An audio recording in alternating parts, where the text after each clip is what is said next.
네, 경찰이 정치권 인사들의 통일교 금품 수수 의혹과 관련해 동시다발적으로 압수수색을 벌였지만 의혹의 핵심 물증으로 꼽히는 명품 시계는 확보하지 못한 것으로 전해졌습니다. 한편 김건희 씨 측근으로 꼽히는 이종호 전 블랙펄 인베스트 대표에 대한 결심 공판이 오늘 오전에 진행됐는데요. 관련 내용 등도 살펴보겠습니다. 네, 이 밖에 아동 성폭행범 조두순 정보 비공개 소식 등 주요 사건 사고 소식 양지민 변호사와 함께하겠습니다. 어서 오세요. 안녕하세요. 예, 안녕하십니까.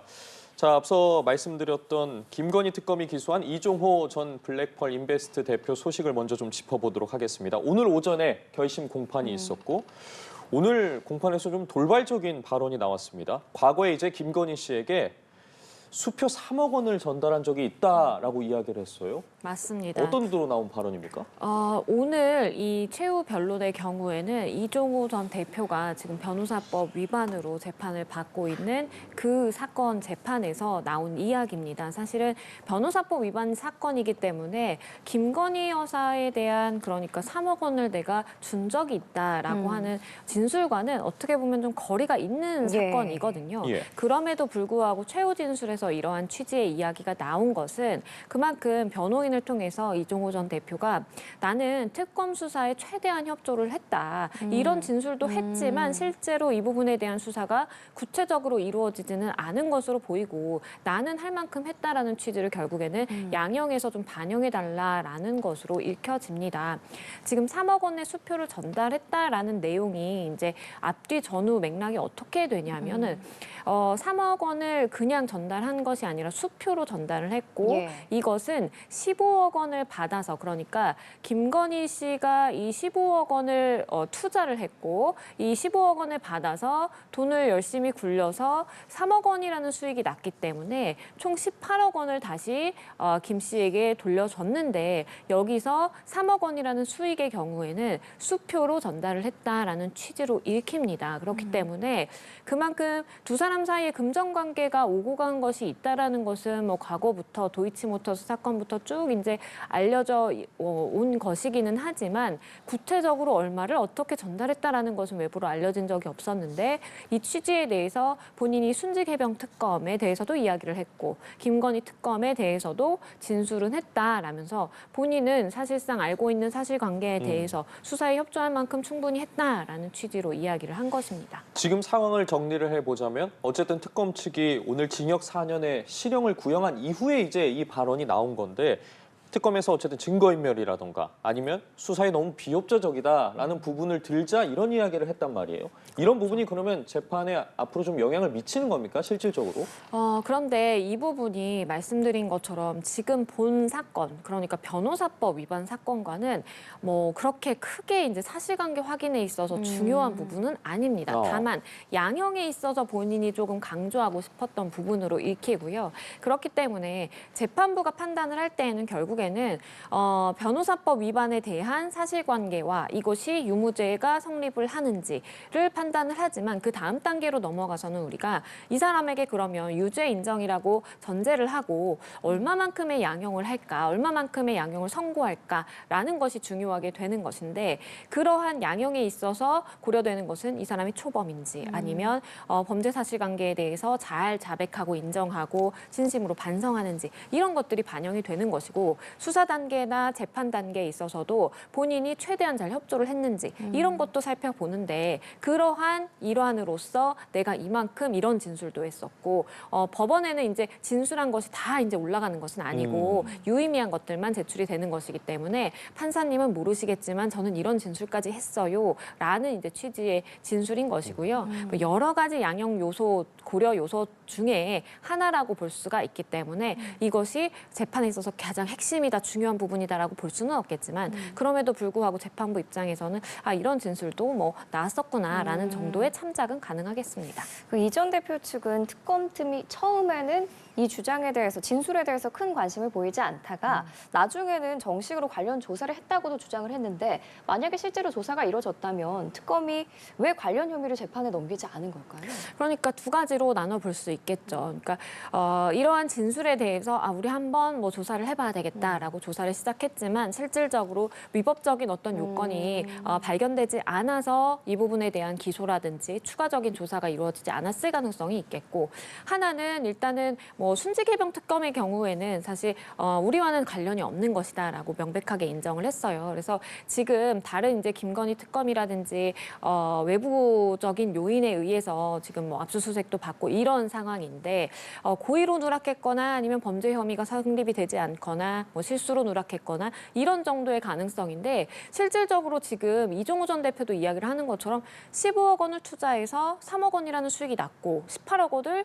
돌려줬다라고 이제 이야기를 하고 있는 것이거든요. 만약에 이것이 사실이라고 한다면 어떤 법적인 위법적인 소지는 없는 것으로 보여요. 그래서 이종우 전 대표의 진술이 일단 사실인지부터 판단하는 것이 필요하고, 사실이라고 한다면 그러한 돈을 투자하고 돌려준 것에 있어서 어떠한 주가 조작이나 뭐 문제가 되는 부분이 있는지를 살펴보는 것이 중요하겠고, 그것도 아니라고 한다면 뭐 위법 사항이 없이 그냥 투자했다가 수익을 돌려줬다라는 취지로 마무리가 될 수 있는 부분이기 때문에 이 부분에 대해서 특검이 관심을 가진다면 조금 더 사실관계 확인을 해보는 것도 필요하겠습니다. 예, 상황을 좀 더 기다려봐야겠군요. 자, 이번에는 통일교 금품 수수 의혹과 관련한 내용을 다뤄보도록 하겠습니다. 경찰이 이제 내일 구치소에 수감 중인 한학자 통일교 총재를 접견해서 조사할 예정인데, 앞서 어제였습니다. 어제 한학자 총재와 윤영호 전 세계본부장이 수감된 서울구치소 등에 대해서 압수수색을 진행을 했는데, 한 총재에 대해서는 접견을 시도했다가 무산이 된 것으로 전해지고 있는데요. 다시 어쨌든 시도를 하는 겁니다. 그렇습니다. 그러니까 접견 시도를 했지만 어쨌든 윤 전 대통령 사례에서도 보셨겠지만 구치소에 수감되어 있다라고 하더라도 찾아간다고 해서 다 만날 수 있는 것은 아니거든요. 예. 왜냐하면 독방에 머무르고 있다라고 한다면 그 방까지 찾아가기는 좀 어렵기 때문에 어쨌든 접견 장소까지는 나와야 되는데, 그것을 본인 당사자가 거부한다면 뭐 기다리고 설득을 해보겠지만 강제할 수는 없는 것입니다. 그래서 일단 한 차례 불발이 됐다라고 전해지고 있는 상황이고, 내일 다시 구치소 접견을 시도할 예정이라고 지금 전해지고 있는 상황입니다. 그래서 뇌물공여의 피해자이기 때문에 그와 관련돼서 사실관계 확인이 좀 필요하기 때문에 접견을 시도한다라고 보시면 되겠고요. 지금 이 다양한 정치인들과의 연루설이 나오고 있는 상황이고, 구체적으로 2018년부터 이 금품이 오고 갔다라는 의혹이 나오고 있는 상황이기 때문에 그러한 의혹들에 대해서 분명히 이 한학자 총재는 알고 있을 것이거든요. 본인이 알고 있는 사실 범위 내에서 어떠한 유의미한 진술을 받아보기 위해서 내일 접견을 시도한다라고 보시면 되겠습니다. 예, 어제 경찰이 이제 통일교 의혹과 관련해서 전방위 압수수색을 벌였습니다. 그 대상만 한 10여 곳이었는데, 의혹의 핵심 물증으로 꼽히는 그 명품 시계는 결국에는 확보를 못했잖아요. 이 시계가 사실 전재수 의원의 금품 수수 의혹을 풀 수 있는 핵심 물증이었는데 확보를 아직은 못했어요. 맞습니다. 그러니까 물론 전달했다라고 하는 금품, 뭐 시계면 시계, 아니면 금원이면 금원, 찾으면 딱 좋겠지만 예. 사실 이런 뭐 정치자금법 위반이라든지 뇌물죄 사건에 대해서는 그러한 그 물품 하나에 대해서 확보를 하지 못한다고 하더라도 다른 방법으로 우회적으로 입증할 수 있는 길은 여전히 열려 있습니다. 그렇기 때문에 물론 물증을 확보하면 좋겠지만 그게 아니라고 하더라도 괜찮다라는 말씀을 드리고 싶고, 이렇게 물증을 확보하지 못했다라고 해서 뭐 수사가 무산된다라든지 앞으로의 수사의 난항이 예고되어 있다라는 시각은 조금 무리한 주장으로 판단이 됩니다. 통일교라든지 아니면 전재수 의원실 뭐 자택 10곳에 대해서 전방위적으로 압수수색이 실시가 됐고, 그리고 금품을 찾는 데에 집중을 했지만 말씀드린 것처럼 안타깝게도 이 전달했다라고 하는 진술이 나온 그 시계는 찾지 못한 상황입니다. 다만 유의미한 자료를 건진 것도 있었습니다. 압수수색을 통해서 회계 자료라든지 아니면 휴대전화 이제 확보가 된 상황이기 때문에 회계 자료는 지금 수사에 있어서 핵심 물증 중에 하나로 분류가 될 수 있거든요. 그렇기 때문에 이 압수한 증거물을 토대로 해서 증거물에 대한 해석이라든지 자료 검토 그리고 분석이 필요하겠다라고 보여지는 시점입니다.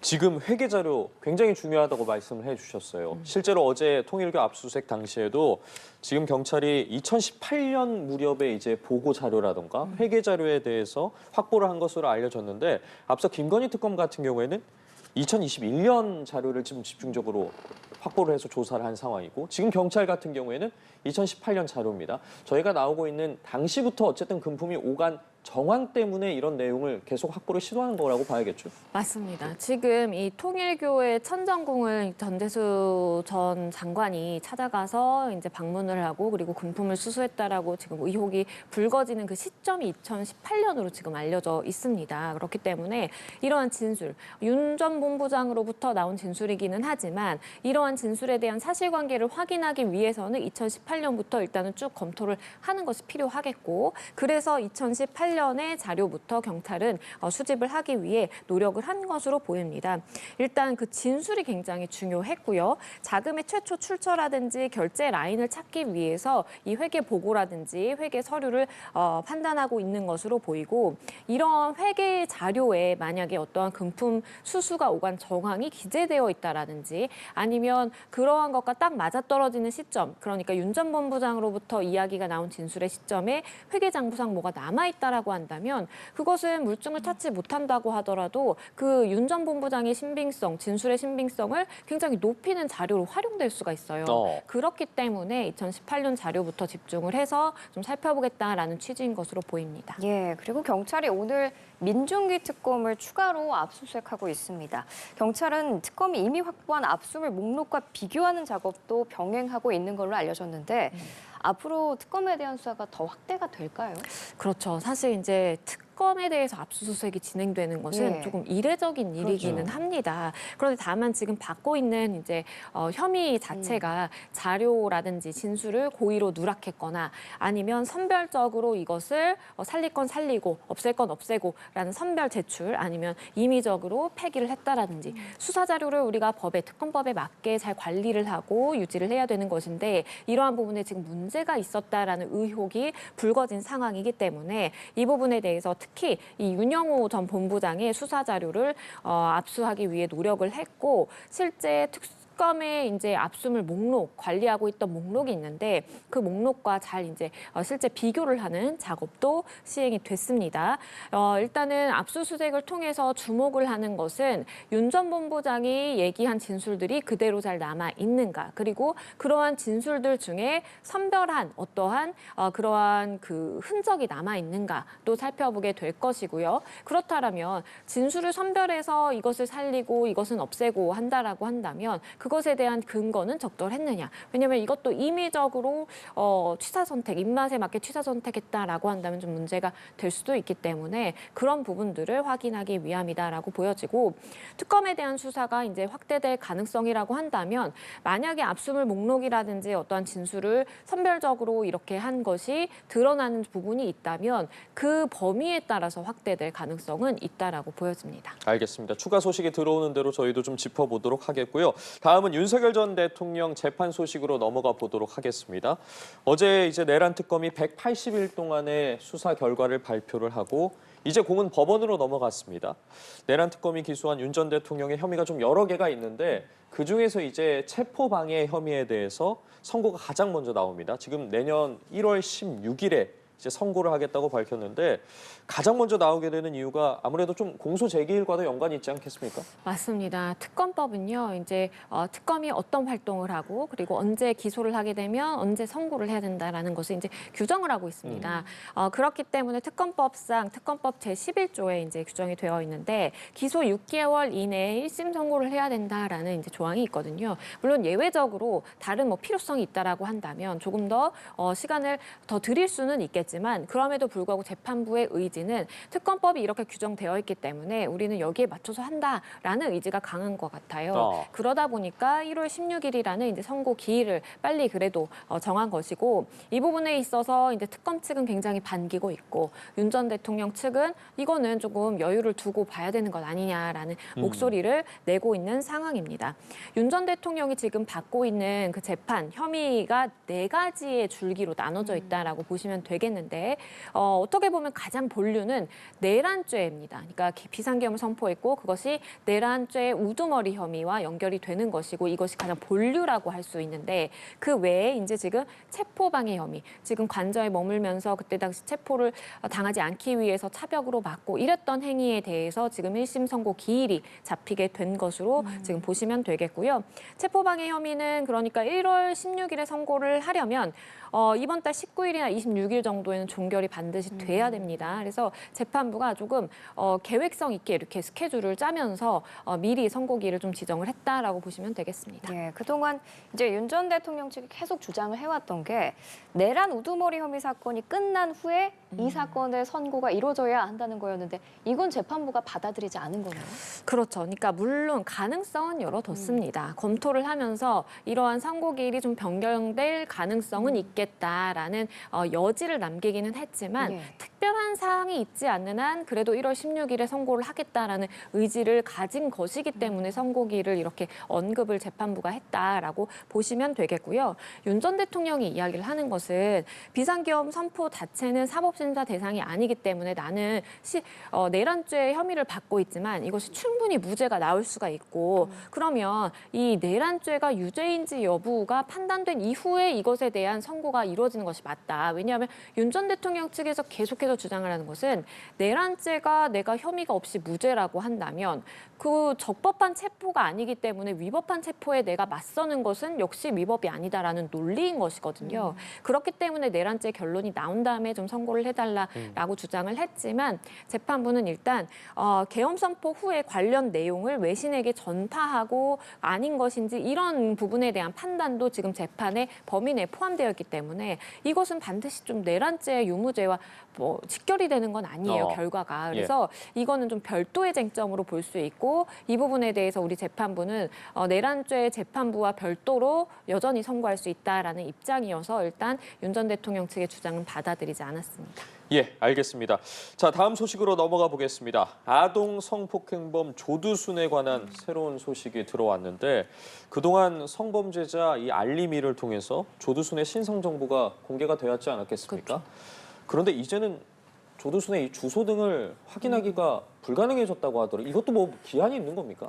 이게요. 예. 신상정보 공개 기간이 있습니다. 그런데 그러한 명령의 기간이 종료가 된 것이에요. 그러다 보니까 뭐 다른 사람들과 마찬가지로 조두순의 경우에도 그러한 신상정보 공개의 기간이 만료돼서 정보가 이제 더 이상 보이지 않는다라고 이해를 해주시면 되겠고요. 우리가 성범죄자 알림이라는 앱에 가입을 해서 들어가게 되면 성범죄자에 대한 뭐 주소라든지 아니면 뭐 기록들 좀 볼 수 있어요. 근데 그러한 것도 무한정 이렇게 다 공개를 하는 것이 아니라 예. 기간을 법원이 정한 만큼의 한도 내에서 우리가 열람할 수 있는 것이거든요. 그래서 이 기간이 종료가 됐다라고 보시면 되겠고 사이트에서만 비공개 처리가 되는 것이지 여전히 국가가 이러한 정보를 관리하는 것은 맞습니다. 다만 일반인들에게 공개되지는 않는다라고 보시면 되겠고 이렇게 이제 더 이상 주소를 알기 어렵다라고 이야기가 나오다 보니까 아니 이렇게 관리가 느슨해지면 되느냐라는 이야기도 있지만 이거는 공개라는 것은 기간형 제재이기 때문에 기간이 끝나면 어쩔 수 없다라는 부분도 좀 인지할 필요가 있습니다. 예, 오늘 이 방송을 보고 이 내용을 처음 인지하신 분들도 많으실 것 같은데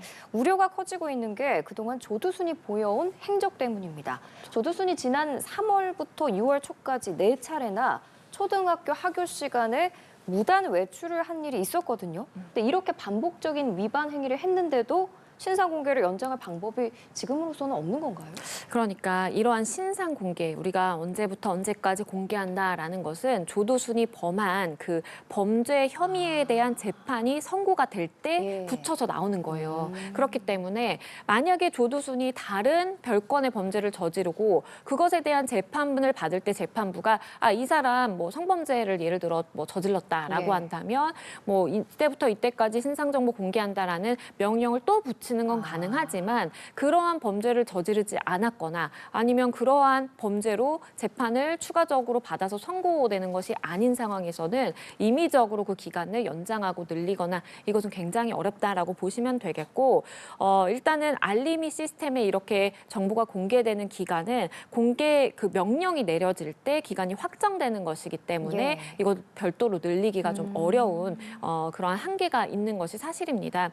말씀해 주신 것 것처럼 출소 이후에도 반복적으로 주거지를 무단 이탈하기도 했고 지금 조두순이 애초에 이제 재판을 받고 선고가 됐던 혐의 자체가 어린 학생에 대한 성범죄였는데 초등학교 하교 시간에 외출했다 귀가 조치를 당한 적도 있고 6월에는 재택에서 이러한 전자발찌를 훼손하려는 시도까지 있었거든요. 그렇기 때문에 전자발찌 부착에 대한 그 훼손의 혐의에 대해서는 추가 기소가 되기도 했고 이 부분에 대해서 이제 처벌을 해야 되느냐 말아야 되느냐 치료 감호해야 되느냐라는 또 이야기가 있긴 하지만 성범죄는 또 아니기 때문에 이러한 성범죄자 그 정보를 알리는 그 알림이 시스템에 등재하는 것은 또 어려운 것이죠. 그래서 이러한 좀 법적으로 규정된 부분에 대한 어쩔 수 없는 한계가 있어 보입니다.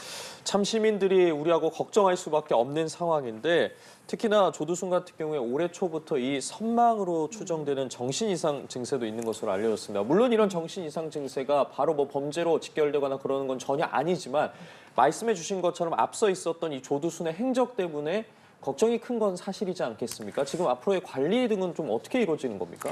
일단은 성범죄자 경우에는 예. 신상정보 등록 대상이 이제 되는 것이고 성폭력 처벌법에 따라서 그런 것입니다. 그리고 전입, 변경, 신고를 하는 국가에 대한 의무는 여전히 있습니다. 2030년까지 조두순에 대한 신상정보 관리는 지속되는 것이에요. 다만 이러한 정보가 외부, 우리 같은 일반인에게 공개가 되지 않는다라는 차이가 있는 것이고 다만 그럼에도 불구하고 이 주변의 인근에 사시는 분들이라든지 아니면 당시에 조두순의 범행으로 큰 충격을 받은 여러 이제 시민들의 입장에서는 물론 본인이 이렇게 출소를 해서 지금까지 성범죄를 저지르지 않고 지냈고 그리고 국가가 2030년까지 인적 사항이라든지 신상 정보를 계속 관리를 지속한다라고 하더라도 선망 증세라든지 정신 이상의 증세가 보여지기 때문에 또 어떠한 돌발 행동을 할지는 모른다라는 그러한 우려가 있는 것은 사실이고요. 워낙 이제 언론이라든지 국민적인 관심을 많이 받은 사건이고 조두순에 대한 그런 인물적인 각인이 확실하게 있는 상황이기 때문에 그만큼 법무부, 국가가 조금 더 나서서 촘촘하게 관리를 해야 될 필요성이 느껴집니다. 예, 일각에선 이 성범죄자 알림위의 실효성을 지적하는 목소리도 나오고 있는데 최근에 창원 모텔의 흉기난동 사건 피의자 성범죄자 알림위에 등록이 됐는데 그 기재된 주소지에 실제로는 거주하지 않았던 사실이 드러났거든요. 실효성을 높이기 위해서는 국가적 차원에서 좀 어떤 방법이 필요할까요? 그렇죠. 말씀해 주신 것처럼 우리가 알린다라는 것은 이 인근 지역에 살고 있는 사람이 우리 주변에 이런 사람이 살고 있기 때문에 조심한다는 경각심을 예. 주는 것도 있고 예방적인 효과를 기대하는 것인데 이러한 것이 관리가 잘 되지 않으면 완전한 무용지물이라고 그렇죠. 볼 수가 있겠습니다. 그렇기 때문에 주소가 실거주하고 있는지에 그 주소지에 대한 점검, 그러니까 불시의 점검을 가서 사실상 실거주하고 있는지를 확인하고 있는 그러한 단속도 강화가 돼야 될 필요성이 있겠고요. 그리고 무엇보다 이 보호관찰소라든지 이제 이 법무부에서 호소하는 부분은 보호관찰 관련된 인력이 너무나 부족하다라는 것입니다. 그래서 이러한 인력이 확충돼야 되는 필요성은 당연히 있겠고요. 그리고 고위험군에 대해서는 별도 관리가 좀 필요해 보입니다. 재발, 그러니까 또다시 재범을 할 수 있는 그러한 위험도에 따라서 분류를 하고 고위험군에 대해서는 전자감독이라든지 접근 금지 조건을 조금 더 정교화해서 시민들이 불안하지 않도록 하는 것도 중요하겠습니다. 예, 알겠습니다. 자, 다음 소식으로 넘어가 보도록 하겠습니다. 대한항공 소식인데 왜들 이렇게 항공기 비상구에 집착하고 만지려고 하는지 모르겠습니다. 지금 최근 일부 승객들이 항공기 비상구를 조작하려는 시도들이 잇따랐고 결국에 이제 강력하게 대응하겠다라는 방침이 나왔는데 내용을 좀 살펴보면 최근 2년 동안 무려 14건입니다. 14건의 조작 시도가 있었는데 어떤 사례들이었는지 다시 한번 좀 천천히 짚어볼까요? 일단 지난 4일에 한 승객이 비상구 핸들 도어를 이제 만지려다가 승무원에게 제지를 당하는 일이 발생합니다. 승무원이 제지를 하니까 장난으로 그랬다라는 이야기를 하기도 했는데요. 그리고 또 어떤 사례는 이 비상구 도어를 열려고 시도를 해서 이걸 제지하니까 여기 화장실 아니냐, 화장실인 줄 알고 그랬다라고 이야기를 하는 경우도 있었습니다. 우리가 이 이륙을 준비하거나 착륙 준비나 아니면 이륙하고 있을 때는 물론이고 비상구 도어를 잘못해서 조작하면 저 많은 승객들의 위험, 목숨이 위험해질 수 있는 상황에 처할 수 있습니다. 예. 그렇기 때문에 내가 단순히 장난으로 아니면 뭐 실수로 이럴 수도 있지 않나라는 생각을 갖는 것은 굉장히 위험하고요. 최근 2년 동안 14건이 발생해서 항공사 차원에서도 강력하게 대응할 방침이라고 계속 밝히고 있는 상황이고 11월과 12월에만 비상구 조작 사례가 2건으로 보고가 됐다라는 것은 이 부분에 대해서 승무원들이 굉장히 조심하고 제지를 하려는 노력을 하지만 그래도 좀 역부족이 아닌가라는 생각이 들 정도로 빈번하다라는 판단이 듭니다. 예, 실제로 항공보안법에 이러한 조작을 해선 안 된다고 명시를 하고 있는 걸로 알고 있는데 이렇게 항공기 비상구 도어를 조작하거나 조작을 시도하는 그런 행위, 법을 위반한 거잖아요. 그렇죠. 실제로 지난해 8월에 비상구 레버 덮개를 열어서 항공기 출발에 1시간 이상 지연이 되는 일이 있었는데 그럼 이 승객은 어느 정도 처벌을 받은 거예요? 이게 그 실제 이제 제주발 항공편에서 비상구 레버 덮개를 열어버렸어요. 예. 그래서 1시간 이상 그 출발이 지연됐거든요. 징역 6월, 집행유예 2년, 그리고 사회봉사 80시간이 선고가 됐습니다. 그때 당시에 물론 이러한 레버를 열었다라고 해서 항공이 이제 출발하는 것이 지연이 된 것이지 누가 다쳤다라든지 예. 뭐 응급 상황이 발생한 것은 아니에요. 그럼에도 불구하고 이렇게 징역 6월에 집행유예 2년이라는 선고가 나온 것은 혹시나 이것을 그냥 가만히 내비두면 우리가 더 큰 위험이 초래될 수 있다라는 생각에서 이렇게 엄벌에 처하는 것이고요. 항공보안법에 따르면 항공기내의 출입문이라든지 탈출구 기기에 대해서 조작을 금지한다라는 규정이 있고 이걸 위반하게 되면 10년 이하의 징역에 처해지는데 벌금형이 없이 그냥 실형만 규정이 되어 있습니다. 그렇기 때문에 이걸 잘못 조작한다, 실수라고 해서 벌금 얼마 내고 말지 이게 아니라 실제 실형까지 살 수도 있다라는 것을 인지를 하셔야겠습니다. 그 부분이에요. 대한항공에서 지금까지의 대응보다는 더 강하게 대응하겠다면서 지금 형사고발은 물론이고 민사상의 손해배상도 청구하겠다라고 했는데 실질적으로 만약에 청구를 하게 된다면 그 규모가 어느 정도일지도 궁금하고 실효성이 있는 겁니까? 그럼에도 불구하고 예. 저는 민사적으로 이렇게 강경하게 대응하는 게 필요하다라고 보입니다. 왜냐하면 1시간 이렇게 지연해서 출발을 하게 됐을 때 거기에 탑승해 있던 항공편을 이용하는 여러 승객들의 손해가 분명히 발생했을 것이거든요. 그렇죠. 그러면 오히려 그렇게 잘못한 당사자에게 손해배상 청구를 적극적으로 해서 만약에 어떠한 금원이 확보된다라고 한다면 항공사 차원에서 이것을 나머지 승객에게 좀 혜택을 주는 것으로 돌아가는 것이 내가 집행유예형 사실은 어떻게 실형 사는 것이 아니기 때문에 피부로 와닿지가 않을 수가 있는데 내가 돈으로 얼마 배상해야 된다라고 한다면 이것이 더 경각심을 줄 수가 있거든요. 그래서 지금까지는 이렇게 민사적으로까지 조치를 취하지는 않았고 형사법으로는 어쩔 수 없이 법 위반이니까 당연히 이제 고발을 하고 했는데 이걸 넘어서서 민사적으로 적극적으로 손해배상 청구를 하는 것도 반드시 필요하다라는 생각이 듭니다. 예, 알겠습니다. 오늘 여기까지 듣겠습니다. 사건 현장 양지민 변호사와 함께했습니다. 잘 들었습니다. 고맙습니다. 감사합니다.